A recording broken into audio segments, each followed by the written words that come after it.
That's what a parent or a grandparent does, isn't it? I guess I've had more time to think about our situation since the pandemic took over our society. And one of the things I've thought about is why our alienation from our children and grandchildren ever happened at all. Have you thought about it? I'm sure you did. It isn't very reasonable, is it? I mean, we never even heard about it until a few years ago, until it happened to us.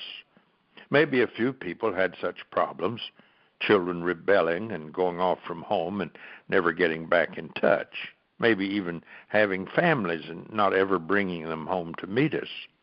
But the problem wasn't so widespread then, or it didn't seem to be. And now it's everywhere. Alienated Grandparents Anonymous, the group that operates out of Florida, has chapters in at least 35 foreign countries, plus several chapters in every state in the USA. It's hard to believe, isn't it? Thousands, hundreds of thousands, maybe even millions of parents and grandparents in the same boat we're in, unable to enjoy their own offspring and the offspring's offspring the way our parents and grandparents did. Why is that? Why does this situation exist at all? As I've said, I've been using some of my spare time lately trying to think about the issue, and without being fancy about it or delving very deeply into the psychology of families, I've come up with 4 possibilities. I'm sure there are more, and you can probably think of some yourself, but these are very basic things. Let's think about them. First, maybe our children, and by extension our grandchildren as well, don't like us because we're not very easy to get along with, or we're simply not worth fooling with. I know that's not true of you, but I've had to ask myself if it's one reason my son and his wife won't allow me to visit with my 4 grandchildren, who now range in age from about 10 to 18. Am I simply an unlikable person? Do I irritate them? Do I get on their nerves? Or did I back when I got to see them occasionally? I have to admit it's possible. I think I'm a really sociable person. Other people seem to like me. At least they say they do. Back when our oldest grandchild, a girl named Ellie, was only a year or 2 old, our son and his wife used us as their main babysitters. That was great. We lived only 30 minutes from their home, and they often called and asked if we could stay with little Ellie for half a day while they had a doctor's appointment or ran an errand of some kind. I don't think we ever said no. We just clapped our hands for joy and got in the car and drove to their house, grateful to be able to spend some time with our precious granddaughter.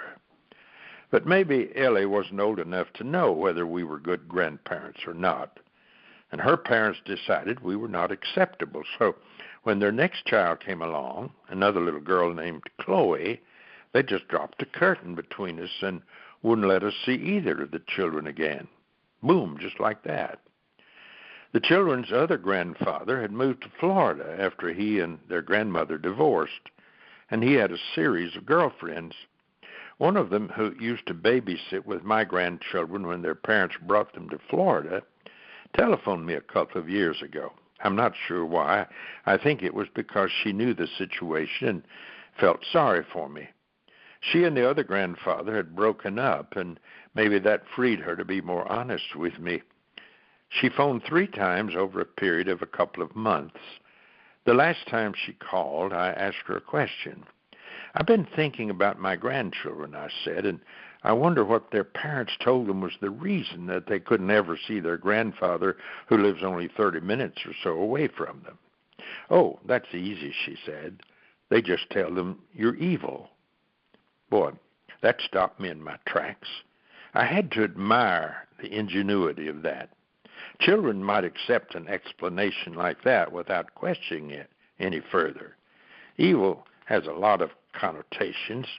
It could have meant I was a reprehensible old man who should be avoided at all costs, or that I was some kind of perverted child molester, or any number of other things. But it was also a kind of warning that the children shouldn't ask any more about it and should simply avoid seeing their grandpa or even talking about him. But true or not, this is one reason for our children's alienating us from their children, that we don't meet some kind of standards they have, so that they have to give their children some kind of negative evaluation of us. On the other hand, and this is a second reason our child and his or her spouse might want to keep us separated from our grandchildren, the spouse might have come from a dysfunctional family and doesn't want there to be any competition between us and that dysfunctional family, so that the children choose us over them. I think this is the case in my own situation. My daughter-in-law comes from a broken family. The father was having an affair. His son suspected it and hired a private detective to look into the matter. The detective validated the son's suspicions. The son reported this to his and my daughter-in-law's mother, and the mother brought suit against the father for divorce. The father had to leave his employment with his wife's father and moved to Florida, where he bought a villa on the southwest side of the state near the Gulf of Mexico and commenced a series of dalliances with other women. My wife, Annie, and I had never had any scandal. I'd been a pastor. We had raised our children with love and honor. Our daughter-in-law didn't want to let her children grow up thinking more of our family than they might have thought of her own family, so she determined to keep us apart and never allow her children to get to know her husband's parents.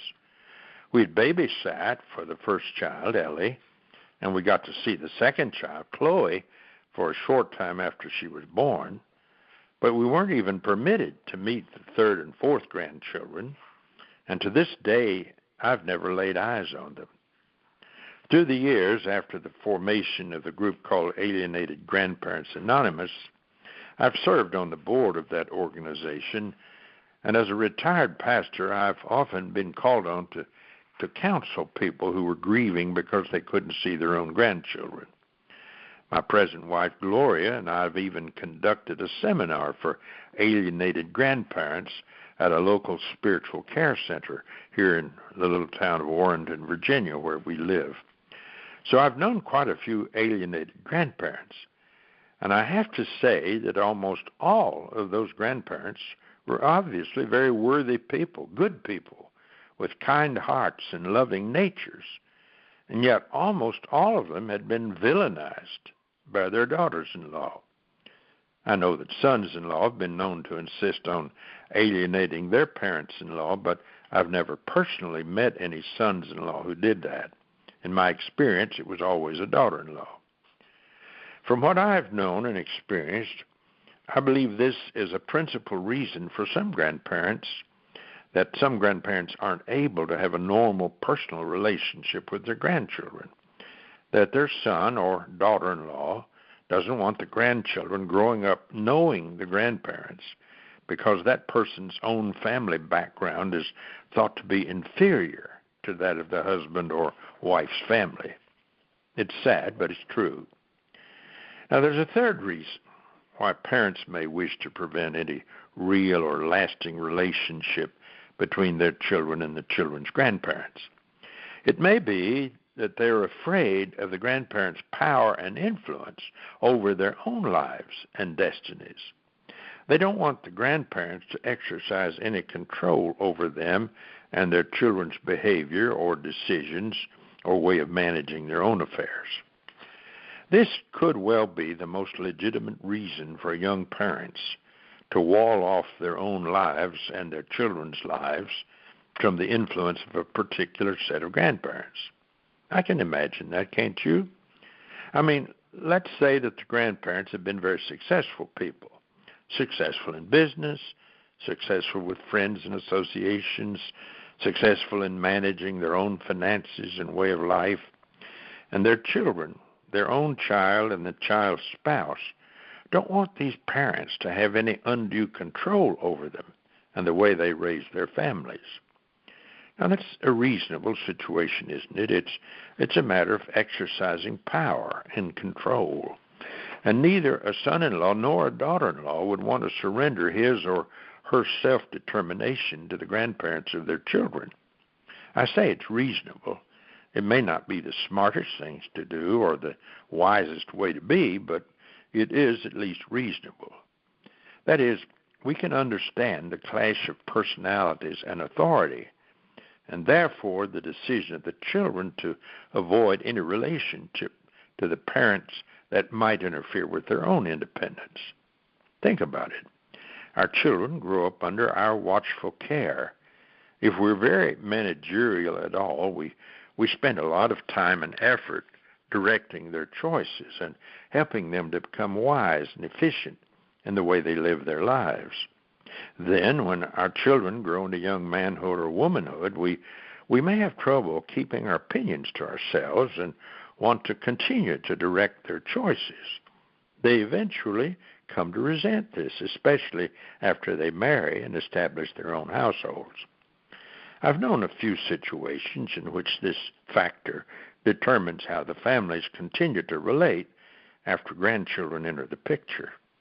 I think of one in particular where the parents are very strong-minded people and want to inflict their views on everybody around them, including friends and acquaintances. I can understand why the children want to get out from under their oppressive management, even if it means refusing to let the parents see their own children when they become a factor in the situation. In this particular instance, I can agree with the parents' son and daughter-in-law that it might be the only way to prevent the parents' total control over them and their children. They have to maintain a wall between their family and the parents if they want any measure of self-control at all. Now, the fourth and final reason I can think of why so many young couples today have declared their total independence from their parents and don't want the parents to exercise any kind of relationship or control over their or their children's lives. Are you ready for this one? It's a tough one, and it's weighty. Our children today are growing up as part of a culture where family closeness, including sons and daughters' relationships to their parents, is no longer valued the way it once was. There, I've said it. I told you it's weighty. Think about it. Remember some family you've watched while you were eating a meal in your favorite restaurant. The mother and father might have been talking to one another, carrying on a normal conversation, while their 2 or 3 children, ages, say, from 8 to 12, were picking at their food while texting friends on their personal cell phones. Those darn cell phones. Oh, we like them, don't we? We wouldn't want to be without them. They've transformed our lives in the past 20 or 30 years. We get frantic when we've misplaced ours or it falls out onto the floor and breaks into 2 or 3 pieces. We're crazy about our phones. And think of this. Our children are crazier about them than we are. That doesn't seem possible, does it? But it is, and they are.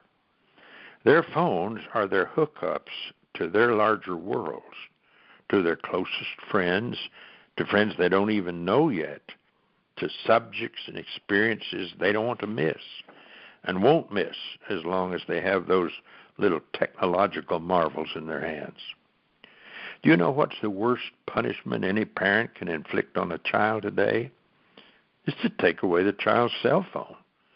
Imagine how he or she will howl when it happens. It's worse than a spanking. It's worse than depriving the child of an allowance or a privilege of some kind. It is undoubtedly the very worst thing you can do to a child today, or at least that's what they think. Now, think about this for a minute. That cell phone is the child's connection with the world of his or her choice, not the one you choose for them, the one they choose. After all, they telephone their best friends. They stay online with them for hours at a time. They play game after game on them. Those phones are their lives, people, their very lives. They can't imagine life without them. They wouldn't want to live without them. If their phones are their lives, the phones and their hookups with their best friends and companions, where does that leave the rest of us? Think about it. That's their world. It's where they live their lives. It's where they stay connected to the most important people of their choice. And it isn't their parents. It isn't their larger families. It's their friends, their phone buddies. I read somewhere recently that the average child in 1 year makes 4,400 calls to other children. Think of that, 4,400. You can do the math. They're on the phones all the time. Now, are you ready for this? Can you move from that realization to the next one? They don't need us anymore. They don't need their families. They have their own world, their own culture, their very reason for existence right there in those little machines we've given them for Christmas or a birthday or simply because we love them. Is it any wonder then that they don't seem to notice when they've broken off with their families, just totally disregarding us and our needs as parents? Not really. They're only doing what's natural to them. Their parents can go jump in the lake. That's an old phrase, isn't it? They don't think they need us anymore. They can discard us from their existence and still get along very well, thank you. When they get married, they and their mates can simply tell us to go jump, whether it's into the lake or anywhere else. They don't need us anymore, certainly not to help them raise their kids. Their phones tell them everything they need to know about raising kids. Now, they may need money from us. That may be the last and only hold we have over them when they walk down the aisle or move in with someone and begin having children. Some of them will grit their teeth and pretend to listen to us in order to get a monthly check from us, but they won't think they truly need us. Their universe is their universe. It's sealed up tight. And like it or not, we're not really a part of it anymore. Not the way we were with our families a few years ago or the way they were with their families. Things have changed drastically. I'm sorry, but I'm afraid that's the way it is. Our children can tell us to go jump in the lake when they have their own children and don't want us messing with what they've got any longer. They have their own world, and they can tell us to fiddle someplace else, just not on their front porch, not unless we're still making the payments on their houses. I've had to accept this. I didn't want to, but I've done it. I worry about my son and his children, not so much about his wife, who is in charge of this situation, but you can bet my son doesn't worry about me. He has his world now, and I'm not part of it. This is particularly true of my son because he married a very rich woman. He doesn't need my financial help or my advice anymore. He has it all, or thinks he has. There were years there when he needed me, and he needed his mother, and we provided almost everything he had or needed. I sometimes wonder if he will ever realize what he might have lost in giving up his original family. I have to admit he might not. Maybe if he were to lose his wife, or they were to lose all that money, but I doubt it. He's somebody else now. Years after the fact, he doesn't even think about me. If I were smart, I'd learn not to think about him. But that's not easy to do.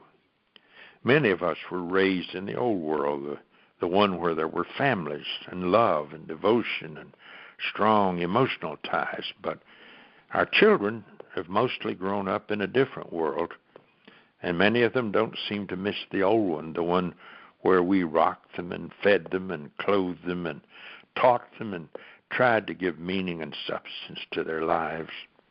They don't deserve our love, you know. If we were just a little tougher, we could forget them, could go on with our lives and think of those children we had and the children they have now as merely things that happened back then and they don't have any real meaning now. Well, I have to confess I'm not that tough. I wish I were. No, I don't wish that. I value the love I've lived with, the care I've felt. It's a major part of my life, part of who I am, and it's probably a major part of your life as well. It's why we agonize over our lost children and grandchildren. It's why we're together tonight. It's why there's a family access and an Alienated Grandparents Anonymous organization. I guess you could say we're hopeless, but at least we can share our experiences and care about one another. I'm sorry you don't have what used to be a normal relationship with your grandchild or grandchildren, and I'm really sorry I don't either. But here we are. We do the best we can, and we commend our children and their children to God and pray that they may have a relationship to God, even if they've forsworn the one they had with us. As I said, we do the best we can because it's all we can do. I love you. I'm sorry you have this problem. I'm sorry I have it, but we do, and that's that. I pray for you every night before I go to sleep. Let's all pray for one another and then try to leave it with God. God is the best we have. Now, I thought I might not use all the time by the things I'd thought of saying to you, so I had the forethought to, as I was reading one of my books today, to put the book here in front of me where I'd have it. It's one of a book of letters I wrote to my grandchildren. There are 3 of these volumes called From Poppy with Love. They're available on Amazon if anyone wants to find one or all of them. But I started writing these books back when my first wife, Ann, was still alive, and we were wrestling with this whole business of the loss of our grandchildren. And I found that it helped me to be able to say to them what was going on in our lives and how I felt about them and their parents, how much I missed them. What I really wanted was to put something in their hands someday that would assure them that during all those years when they may have wondered why their grandparents didn't get in touch with them, that I was thinking about them and their grandmother was thinking about them.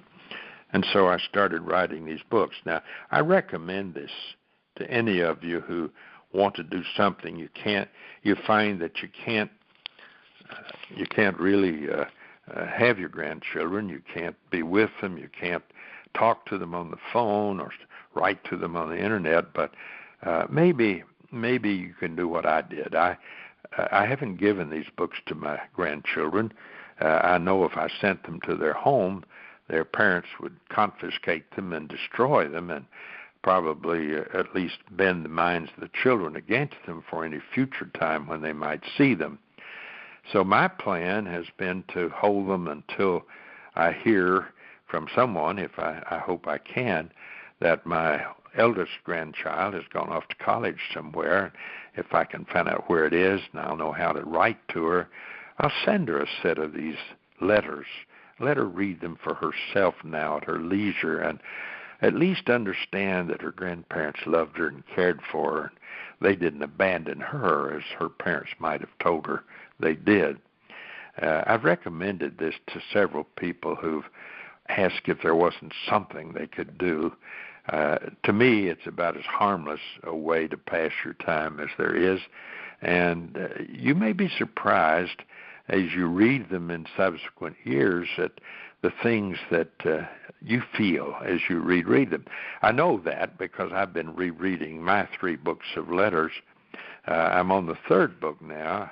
I read 2 or 3 letters a day, and it reminds me of things that were going on in our lives and the children's lives, and I like to do that. I like to feel that I'm reliving that time a little bit with them, and I'm remembering things about them that I might otherwise have forgotten. And I ran across, this morning, in fact, I was reading the chapter 4, the 4th letter in my book From Poppy with Love, volume 3. And as I read it, I thought, well, now that's applicable to what I want to say tonight. So I marked it, and I'm going to use some time now just to read you that letter. I hope that's all right with you. It begins this way. We had lunch with Uncle Eric. That's the brother of the son whose children we can't see. We had lunch with Uncle Eric today at our favorite Mexican restaurant here in our little town. After we had discussed what we were all doing and how we felt and what we had planned for the remainder of the week, Grammy asked Eric why he thinks his wife, Pia, doesn't want to be part of our family. See, we have a double blessing here. We've got two daughters-in-law that apparently resented our family. You have to understand, I said in this letter, Grammy is like a little terrier who can't let go of a toy once he's got his teeth in it. It worries her that both our daughters-in-law don't want to be with us. She blames herself and keeps saying that she must have done something to cause this state of affairs. I always assure her that that isn't the case, and it isn't. She was one of the most perfect mothers-in-law who ever lived. I can't remember a single thing she ever said or did that might have turned our daughters-in-law against us. I tell her it's because they're jealous of her. Just think of it, this lovely woman who has a better shape than either of them ever dreamed of having, who was once a model in Paris, who is trained as a concert pianist and writes beautiful music scores, and who has written 2 novels and 3 other books, who's a world-class cook and a wonderful decorator. What's not to be jealous of? And our family had such great experiences together, singing and playing and celebrating holidays and traveling all over the world. It's easy for me to imagine that our daughters-in-law are supremely envious of all that and figure they can't begin to compete for their husband's attentions in such an arena. So they do the only thing they know how to do, and that's to exercise their wifely prerogative of insisting that they have nothing to do with us. We're the enemy, not because we've ever behaved like the enemy. On the contrary, we loved them and wanted them to be an integral part of the family, but because they fear they can't live up to what our sons were used to. There, I've said it, and I'm glad I did. No point in beating around the bush. Anyway, I'm continuing the letter now. Anyway, we were having this conversation with Uncle Eric about Pia and why she chooses to isolate herself from us, which, thank God, Eric, unlike your dad, doesn't go along with himself.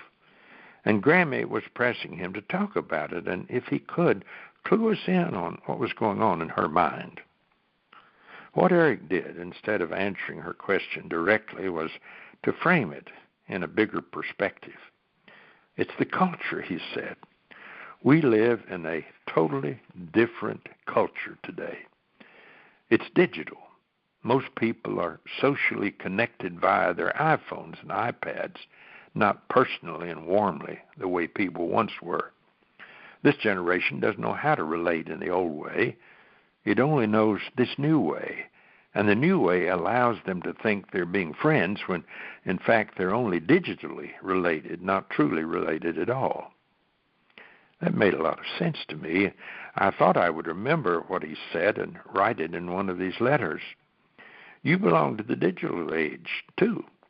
I read somewhere that the average child today, here's what I quoted a moment ago, exchanges text messages with his or her friends about 44 times a month. I said a year before, but it's a month, 44 times a month.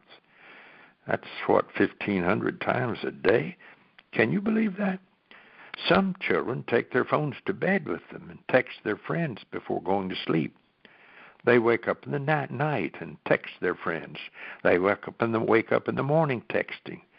I'm sure that makes them and you feel really connected to others. But it's a lot different from being connected the way families were once connected, by doing things together like playing games and sharing meals and going places and actually having good conversations. Does this mean anything to you? I admit I'm too old to put myself in your place and try to understand what the world must be like to you. Maybe you do feel connected to everybody you text with. But I write a lot of emails, which is like texting, and I don't feel as warmly engaged that way as I'd like to be. I do enjoy a lot of friendships around the country, even some abroad, but to me, they're no substitute for actually being with others and touching them and seeing their eyes and hearing their voices as we talk. There isn't any final answer to this business.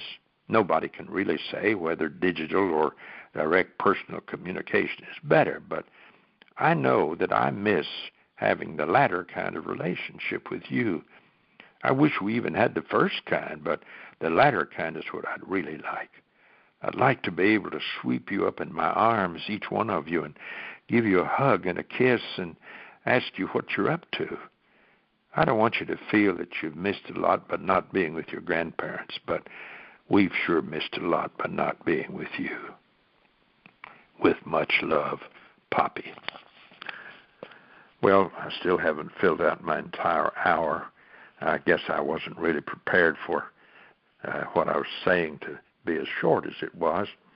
I wish we were connected so we could talk now, but as we aren't, maybe I'll think of another thing or two I need to say to you. I began by asking if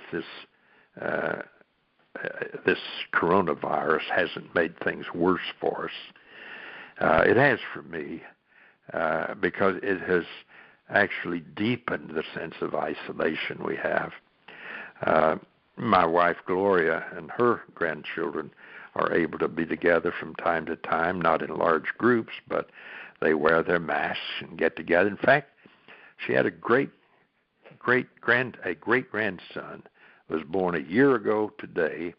This was his birthday, and she took presents and went with one of her daughters to the home of that granddaughter who had that baby.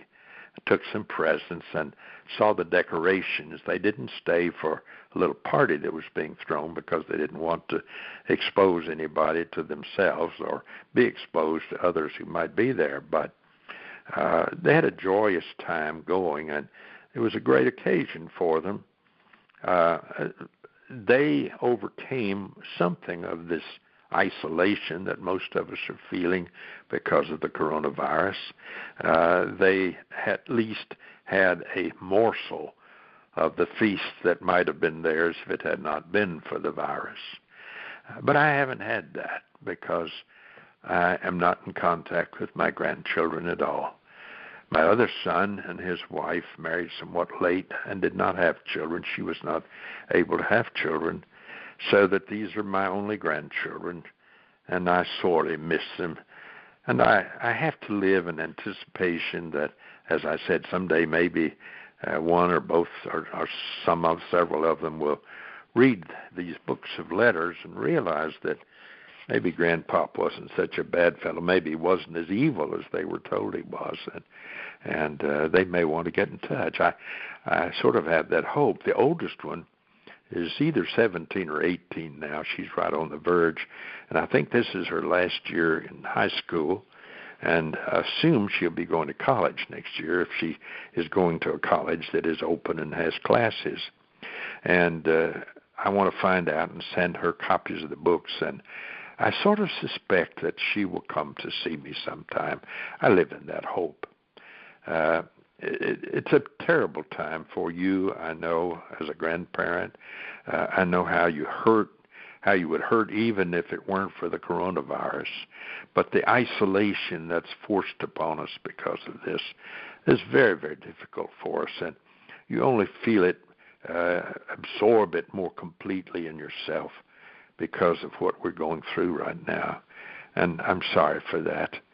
I will, as I said, I will continue to pray for you, for all of you, that somehow there will be a glimmer of light that will break through the darkness for you, and you'll have some contact at some point, either with your child who has been avoiding you or with these grandchildren.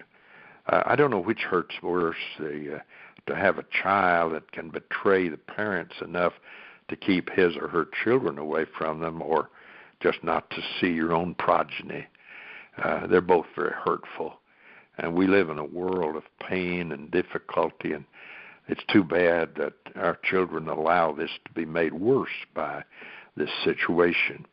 I'm sorry for all of you. I rejoice whenever I hear about someone whose grandchild has been in touch or who has managed to break through the wall somehow and be in touch with a difficult child. It's a wonderful thing when it happens. It hasn't happened to me. I hope it will happen to you. And as I said, I'm an old man now, and my throat's getting a little dry from talking so long. And so, Elaine, if you're there, I think I'm going to turn it back over to you. You may have some announcements you yet need to make, but I think I've said just about everything I wanted to say and some more too. I'd really appreciate what you're doing with Family Access and for all of the hands you've held emotionally over the years, all of the hearts you've helped to mend, all of the people you've consoled.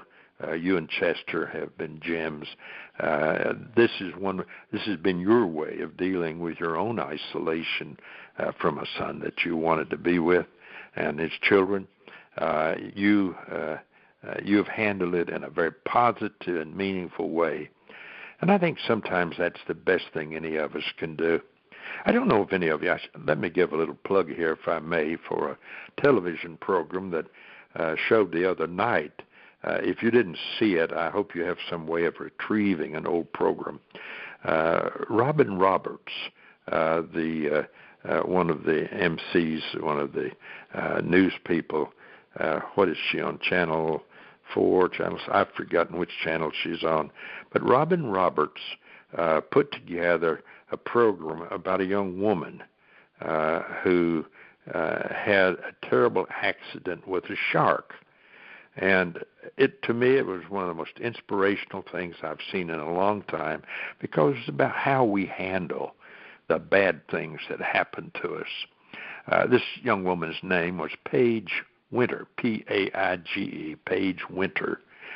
Paige was 17 years old. She had gone with her father to the beach somewhere in North Carolina, I think. And as she was out in the shallow water, a shark took hold of one of her legs and wouldn't let go. Her father saw her distress and went and beat on the shark until it finally let go, but it had mangled her leg. And when he took her out of the water, he borrowed somebody's belt and put it around her leg to staunch the flow of blood until they could get her to a hospital and save her life. But the amazing thing about this story was not that it happened or that the father saved her life, but her wonderful attitude. She was so positive about the whole thing. She's a beautiful girl, 17 years old, going into her senior year in high school, and lost her leg to a shark. Also lost 2 fingers on one hand. And yet it did not kill her spirit at all. She said she loved that shark. She was sorry for the shark. The shark was doing what sharks do. She didn't blame it at all. And she had this radiant, positive attitude in everything she said. If you saw that program, I'm sure you'd agree with me. And if you didn't see it, please find it some way and watch it. Maybe they'll re-show it. But it is a magnificent story of a young woman's attitude towards something that happens to her. I want that kind of attitude toward the fact that I don't get to be with my grandchildren. And I'd like you to find it in your attitude toward the grandchildren you don't get to see. It will help you to live. It will help you to feel strong and able to help other people who may be the best thing you can do for yourself right now. Anyway, I'm going to relinquish whatever time may be left. I apologize for quitting a little early, but as I said, my throat's about played out. I am getting up there in years, and I wish you all the best. And I will be praying for you tonight, and for Elaine and all her work, and for the other organization, Alienated Grandparents Anonymous. There are hundreds of thousands, if not millions, of parents around the world today who are in the same boat we're in. Let's remember to pray for them. God bless you all. I love you. Good night. John, thank you so much, and I love you so much. I always have since meeting you and speaking with you, and we were blessed to have you in our home, Chester, and I really enjoyed that time with you, even though we had so much going on. But thank you. I wish you so much the best, and I pray you can see those babies one day, and hopefully your 18-year-old will reach out to you really, really soon. And I hope so.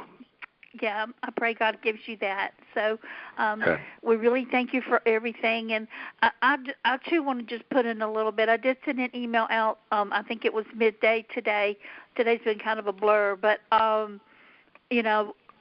don't lose hope. That's the one thing you need to do is not lose hope. You need to stay strong. You're going to have good days. You're going to have bad days. This is for parents and grandparents. I'm speaking. We all feel these same things, but we have to know that we do have to trust God, and I hope most of you do. And if you don't, I hope you will, because He can change it when we can't. Just like He can see your children and grandchildren, and we can't. But He's seeing them and He's watching them. And, just pray that He keeps a hedge about them. And that's so important. That's a beautiful thought, Elaine. Yeah. So anyway, I just want to thank you again, John, and for everything you've done, and I hope to get to see you again. And I hope so. We love you. I do too. And good. And I'll be on your program in November. Oh, yes, you will. That's right. John's going to be with us in November, so we're looking forward to that too, John. Thank you for the reminder on that. And, thank you, dear. And say hello to Chester for me. I absolutely will. I will tell him, and Guy Beagle, so I'll tell him too. But thanks, Nell. Okay, next week, actually, we're going to have Dr. Stephen Miller next Sunday night from 8 to 10 Eastern Daylight Time. Again, you've got till Tuesday to bring in your one other question that you may have. Everybody can submit a question. Again, it must be in relation to the call, or I cannot submit it to Dr. Miller. And then even sometimes when I submit the question, he can say, okay, that's not really into what we're doing here, this call. So, and that's totally up to the presenter and the experts. So his topic is logical fallacies and flawed analysis, a review of the most common specious arguments used to criticize alienation science in court and elsewhere. It's going to be an excellent call. In speaking, he called today, and he's got pages and pages and pages of notes already. And knowing Dr. Miller, that's just the beginning. So we're looking forward to that call. And then after that call, we're going to have October 4th, Dr. Amy Baker. And she will be speaking on cutoff from adult children, how to tell if it is alienation, and what to do about it. And then we have how to cope with the holidays on November the 8th. And that call will feature Dr. John Killinger, Dr. J. Michael Bone, Linda Gottlieb, Dr. Amy Baker, Dr. Colleen Miller, Dr. Steve Murray, sorry, Colleen, Dr. Stephen Miller, Robert Hoffman, and Dr. Mark Mosk. And we are so blessed to have these people. I am so thankful for each and every one of them and for what they do for the calls and all. And also, if you want to thank those that have made donations this week and the past weeks for our organization. We are waiting to finish the 501c3 to get the approval. We do have our license here to do solicitation, so we do have that. So we're waiting on the rest of the 501c3. But thank you for your donations. They are greatly appreciated. We've had some of the experts even to donate, and so thankful. That is so very kind. We've got so many things that we want to do that are coming up that I will be telling you more about in the next month.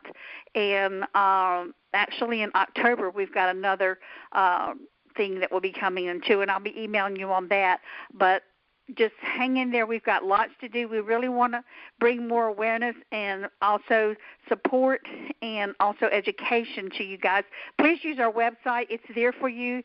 Many of our experts have their own webpage, and I hope that you will take advantage of that. I know there's some that's on there all the time, and including professionals. There's a lot of professionals that use the page as well, and so I hope you will take advantage of that. So I guess that's pretty much it at this time. I'm reading over my notes, and I think that's just about it. So we will cut a little bit early tonight. I apologize for that, but next week it will be from 8 p.m. to 10 p.m., and again, it's Dr. Stephen Miller. So, and the Dr. Amy Baker call, again, several have tried to register. I'm so sorry, I do not have call-in information for that at this time. So you may register September 21st, the day after Dr. Miller's call. So Monday week you can start registering for Dr. Baker's call. So thanks again. Again, if you're military and you're alienated, please contact me. And if you know others that are, have them contact me as well. If you are interested in the fall symposium, some have already emailed me during the call tonight, and you're interested in possibly attending that, please email me on that. And if you want to come to our May 2021, again, we have a limited number of attendees that can attend. Please go ahead and get registered for that. We're in the final time of pre-early bird, and that's the best pricing for both professionals and non-professionals. So looking forward to that, and it's going to be a great time. The topic on there is helping courts understand the phenomenon of alienation. Trust me, this is the much needed topic to be out there going on right now. This is hot, and we need to bring awareness and education to the professionals who are in the courts. We're inviting many of them. Please invite your attorneys and mental health professionals, and you come as well. So this is going to be something like we've never seen or had before. I'm very, very excited about it. So please, the pricing is excellent. I mean, really, for everything you're getting. Linda Gottlieb's even going to do a 3-hour on Monday on reunification, and that's just a freebie actually in there for you. So it's really going to be a great time. You've got Friday night, Saturday night a buffet, and with lots of fun times, and Sunday the conference, and Sunday night we're kind of like going to just do our own little things, and then Monday we're having Linda Gottlieb from 9 to 12. So it's a great time. So I hope you'll get to join us. It's really going to be a really fun time and an educational time as well. So I will say good night, and again, as we always like to do, you guys like to tell each other good night, and so we're going to do that now. So I'm going to let everybody have that opportunity. So good night, praying for you, and we'll see you next Sunday night. I missed you guys. That was a long time we didn't have a call, so I'm glad we're back going strong. So we'll be looking forward to being with you again.